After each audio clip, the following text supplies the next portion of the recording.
at some point in the not too distant future, it's quite possible that we'll end up with some rolling blackouts. Do you think you're ready for the rolling blackouts and the darkness?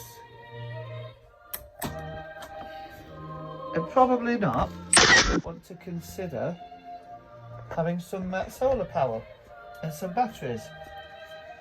Because if you've got solar power and batteries, you've got light. I've only got a few batteries and I've only got a few basic solar panels. It's all I can afford. And I've not been able to spend 8, 9, 10, 12,000 pounds on something. But what I do have is something with a solar charge inverter and batteries, so that when a blackout does happen, in the not too distant future of course, I know that when I go and talk to Alexa, lounge light on, I've got power. So I know I'll be fine. I've also got some of those solar Christmas tree lights around the living room. Actually not too bad candlelight, I can see things and I can get around. What I've been doing is I've been looking at what needs to be on standby. I used to have everything on the hi-fi on standby. The BT television thing, that uses about 20 watts of power on standby. The television uses 15 watts of power on standby.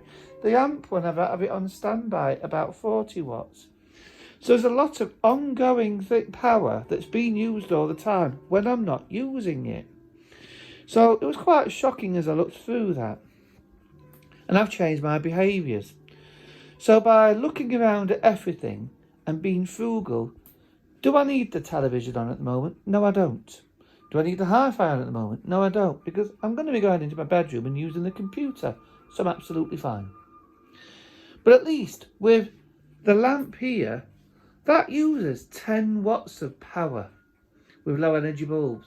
That 10 watts of power, there's plenty in my battery bank just here, which has basically gathered the energy from the sun. So that'll do me for a few hours in the evening, and I'll also have enough power to run the internet broadband. Can you believe that uses about 20 watts of power all the time? Unbelievable.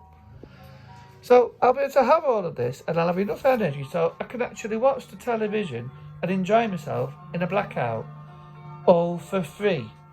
Well, it's not for free because I've invested in batteries and solar panel. But in a couple of years' time, I'll have recouped that money that I've saved. Now, I'm not bragging.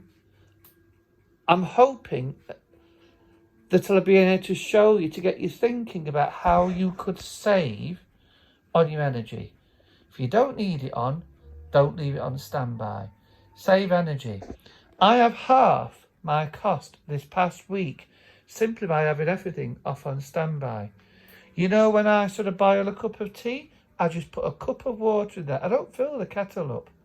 If I fill the kettle up, it takes 3 to 4 or 5 minutes to boil. But if I put a cup of water in, it takes less than a minute. I have done a fifth. I've cut the cost by 4/5 significantly. So it's important that you go around your house and just check everything.